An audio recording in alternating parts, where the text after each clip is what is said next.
ආයිබෝන් කියලා පිළිගන්න ඔයාලා හැමෝම ටෙක්සරල් YouTube channel එකට. ඉතින් මේ Python programming lesson series එකේ 17 වෙනි වීඩියෝ එක 17 වෙනි lesson එක. ඉතින් අද කතා කරන්නේ අලුත් කොටසක් ගැන. අත්‍තරම අපි කලින් වීඩියෝ එකේදී කතා කරා arithmetic operators ගැන. ඊට පස්සේ අපි arithmetic operators වල සුළු කිරීම පිළිවෙල ගැන කතා කරා. එහෙම නැත්නම් සරලව කියනවා BODMAS concept එක ගැන කතා කරා. මේ කොහොමද programming වලට අදාළ වෙන්නේ කියලා. ඒ දේවල් ගැන අපි කතා කරලා ඉවරයි. arithmetic operators පැත්ත අපි කරලා ඉවරයි. ඉතින් අද කතා කරන්නේ අලුත්ම ඔපරේටර් එකක් ගැන. තමයි මේ relational operators. අපි මේක හඳුන්වනවා මේ comparison operators කියලා.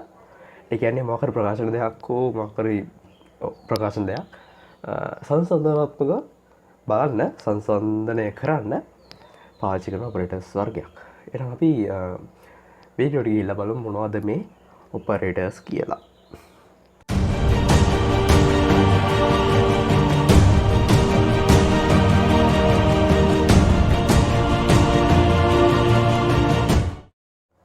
හරි මම සබ්ලම් ටෙක්ස්ට් ආවා අපි කෝඩ් එකට. ඉතින් මේදී අපි කලින් වීඩියෝ එකේදී කතා කරපු කෝඩ් එක කොහොමද මේ සුළු කිරීම පිළිවෙල ප්‍රෝග්‍රෑමින් වලට අදාළ වෙන්නේ කියලා. ඉතින් සාමාන්‍ය අපි ගණිතයේදී ඉගෙන ගන්න පිළිවෙලම තමයි මෙතනත් තියෙන්නේ. හරි. පොඩි මතක් කිරීමක් කරේ අපි කෝඩ් එක අයින් කරලා දාන්න. දැන් අපිට මෙයාගෙන් ඇති වැඩක් නැහැ. හරි. ඉතින් අද කතා කරන්නේ relational operators ගැන නෙමෙයි තමයි comparison operators ගැන. අත්‍තරම මේකත් ඉගෙනගෙන තියෙනවා.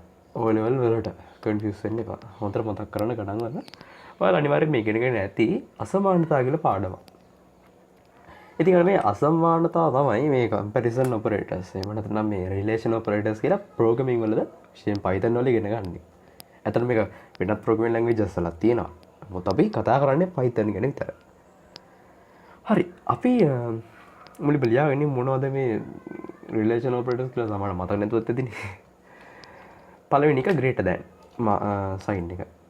greater than mark එක මේ විදිහට තමයි දාන්නේ. ඔයා දන්නවා. ඊට පස්සේ less than. එකක් දන්නවනේ. ඔන්න දැන් තමයි greater than or equal. එහෙම තමයි විශාල හෝ සමාන ලකුණ ලියන්නේ සාමාන්‍ය මේ විදිහට greater than sign එක දාලා පහලින් යව පොඩි ඉරි කැල්ලක් අනින්න මේක සමානයි කියලා පෙන්නන්නේ. නමුත් ඒක programming අපේ keyboard එකේ එහෙම කී එකක් නැහැනේ. ඉතින් අන්න ඒකට කරන්නේ සමාන ලකුණු දාන්න එච්චරයි. greater than sign එක දැම්මා සමාන ලකුණු දැම්මා. ඉතින් මේ විදිහට තමයි less than or equal එක ලියන්නේ. කියන්නේ කුඩා හෝ සමාන. ඊට පස්සේ ඔන්න අලුත් නම් කියන්න බෑ උනට මේ පිළියෙනේදී තමයි පොඩ්ඩක් අලුත් සමාන ලකුණ. අපි සාමාන්‍යයෙන් ගණන් වල සමාන ලකුණ දාන්නේ ඔන්න විදිහට එක සමාන ලකුණේ දාන්නේ. හැබැයි programming වල විශේෂයෙන් Python වලට ආවට පස්සේ සමාන ලකුණු දෙකක් දානවා. ඔයාලට මතක ඇති අපි variable එකක් හදනකොටත් එක සමාන ලකුණ දැම්මේ. හැබැයි මේ තියෙන්නේ assignment operator එකක්. හොඳටම තියන්න. පැවරුම් කාරකයක්. ඒ කියන්නේ මොකක් හරි variable එකකට data එකක් assign කරන්න පාවිච්චි කරන්නේ මේ සමාන ලකුණ. හැබැයි අපි අද ඉගෙන ගන්නේ සමාන ලකුණු දෙකක් දාලා. ඒ කියන්නේ මේ ප්‍රකාශය මෙන්න මේකට සමානද කියලා බලන්න තමයි මේක පාවිච්චි කරන්නේ. අන්න ඒක හොඳට මතක තියාගන්න. ඊට පස්සේ අසමාන ලකුණ. අපි සාමාන්‍යයෙන් ගණන් වල අසමාන ලකුණ ලියන්නේ සමාන ලකුණ දැම්මා ඒ හරහා යන ඉරක් ගැහුවා. ඒ කියන්නේ කැපුවා. ඒක සමාන ලකුණ කැපුවා. ඒකින් අසමානයි කියලා වෙන්නන්නේ. හැබැයි මේක අපි keyboard එකේදී එහෙම කරන්න බෑ. keyboard එකේ එහෙම කී එකක් නැහැ. ඉතින් ඒකට විසඳුමක් දීලා තිනවා හර්ෂය ආදී ලකුණ exclamation mark එක දාලා ඊට පස්සේ සමාන ලකුණ දාන්න. මෙන්න මේවා තමයි අපේ relational operators කියලා කියන්නේ. අපි පොඩ්ඩක් මේක දාගමු. මේ තියෙන්නේ greater than mark එක අකුරු හරියට දන්නෙත් නැහැ. හරි කමක් නැහැ. ඊට පස්සේ මෙතන තියෙනවා less than mark එක. පස්සේ මෙතන තියෙනවා greater than or equal sign එක. පස්සේ මෙතන තියෙනවා less than or equal sign එක.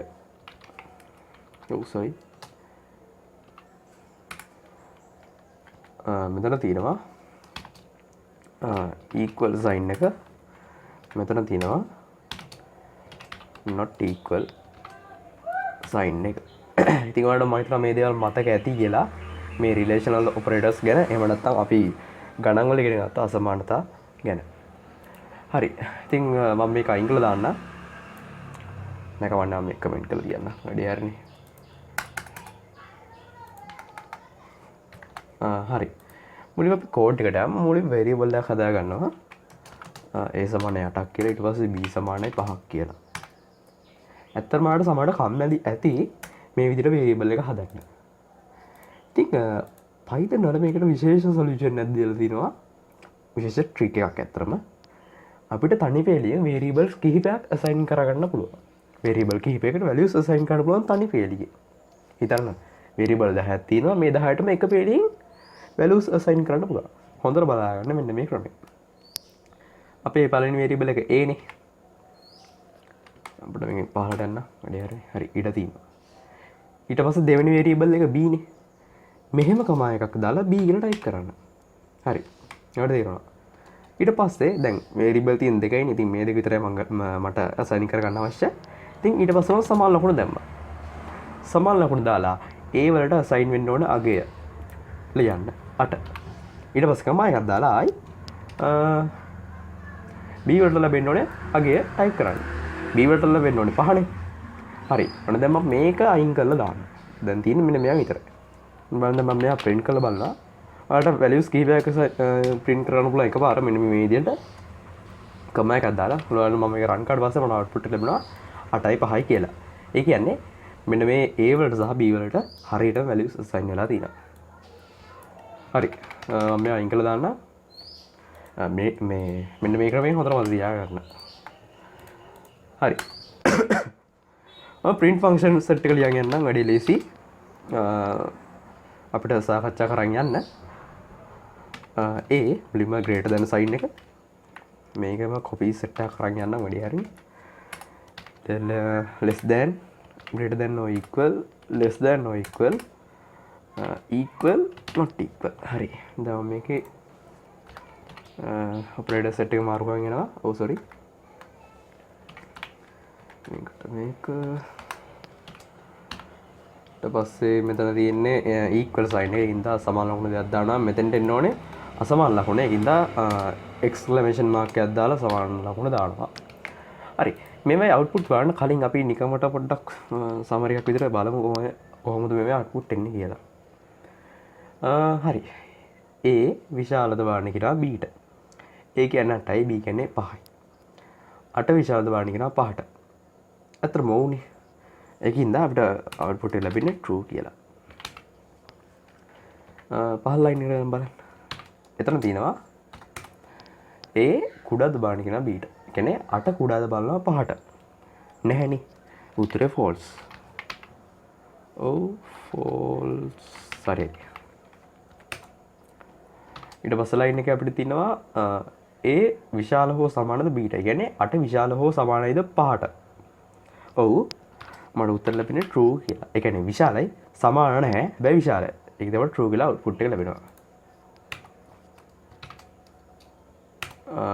ඊට පස්සේ මෙතන a less than or equal to b. ඒ කියන්නේ 8 කුඩා හෝ සමානද බලනවා 5ට නැහැ. කුඩා වෙන්නේ නැහැ, සමාන වෙන්නේ නැහැ. ඒකින් තමයි false කියලා output එක ලැබෙනවා. ඊට පස්සේ මේ equal sign එකේදී මෙතෙන්දී කියන්නේ a equal to b. කියන්නේ 8 සමාන බලනවා 5ට. නැහැ. 8 5ට සමාන වෙන්නේ නැහැ නේ. false කියලා මට output එක ලැබෙනවා. ඊට පස්සේ මෙතන a not equal to b. ඒ කියන්නේ 8 අසමානද බලන්න ඉන්නවා 5ට. ඔව්. මොකද 8යි 5යි සමාන නැහැ නේ. ඒක තමයි true කියලා output එක ලැබෙනවා. හරි. මෙන්න මේක මගේ suggestion ටික. ඉතින් මේකේ output බලන්න වෙන්නේ Python ට කියලා. බලමු output එක run කරලා මට output එක ලැබෙනවා. හරි. පළවෙනි output එක true. හරි. මට ලැබෙන තින්නේ true. දෙවෙනි එක false. false. true. true. false. false. true.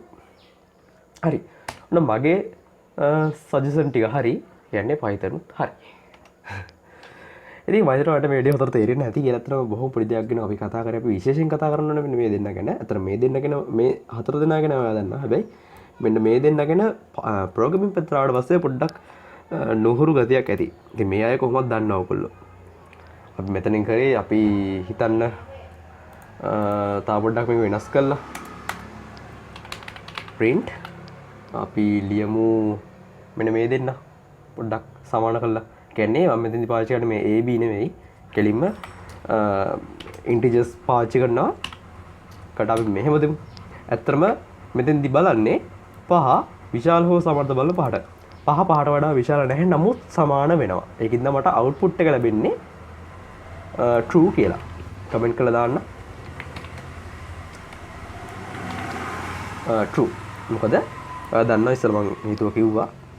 ඊට පස්සේ ඉස්සල වගේම print අපි ආයෙත් බලමු 6 less than or equal to 6 ඇත්තටම 6ට වඩා කුඩා නැහැ නමුත් සමානයි ඒක තමයි 8 true කියලා output එක ලැබෙනවා ඊට පස්සේ ආයෙ බලමු print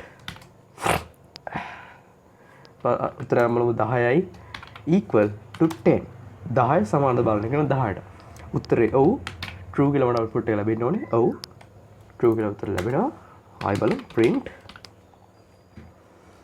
මෙතෙන් දිගමු 6ක් නෑ 4ක් වගේ 4 equal or sorry not equal ද බලන්න කියනවා 4ට ඔන්න මෙතෙන්දී උත්තරේ ඔයා දන්නවා 4 4ට අසමානයිද බලන්න කියනවා ඇත්තටම නැහැ මොකද 4 4ට සමානයි ඒකින්ද මට false කියලා උත්තරේ ලැබෙන්නේ හැබැයි ඔක මෙහෙම තිබ්බද මේ විදිහට මට true කියලා output එක ලැබෙනවා. ඉතින් මම හිතනවා මට මේ වීඩියෝ හොඳට තේරෙන්නේ ඇති කියලා. අපි කතා කරේ බොහොම පොඩි දේවල් කීපයක් ගැන O level දැනුමත් එක්කම.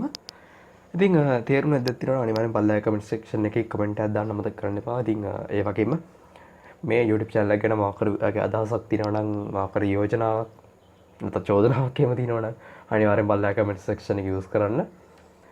ඉතින් වීඩියෝ කරනවා අනිවාර්යෙන් like එකක් දාන්න. ඔයා මේ දවල් හොතර ඉගෙන ගත්තා නම් අනිවාර්යෙන් like එකක් දාන්න. ඒ වගේම ඔයාලගේ යාළුවොත් මේ ගැන share කරන්න. මොකද ඒගොල්ලොන්ට ඉගෙන ගන්න පුළුවන් මේ දේවල් ගැන. ඇත්තට මේ දේ free නේ මම කරන්නේ කිසිම මුදලක් අය කරන්නේ නැහැ. ඉතින් ඕන කෙනෙක්ට ලංකාවේ ඕනම කෙනෙක්ට ඇත්තටම ඉගෙන ගන්න පුළුවන් කිසිම programming language දැනුමක් නැති කෙනෙක්ට වුණත්. හරි. ඉතින් තවත් මගේ YouTube channel subscribe කරලා නැත්නම් අනිවාර්යෙන් subscribe කරන්න. අපි නම් ඊළඟ වීඩියෝකින් ඉක්මනටම හම්බෙමු.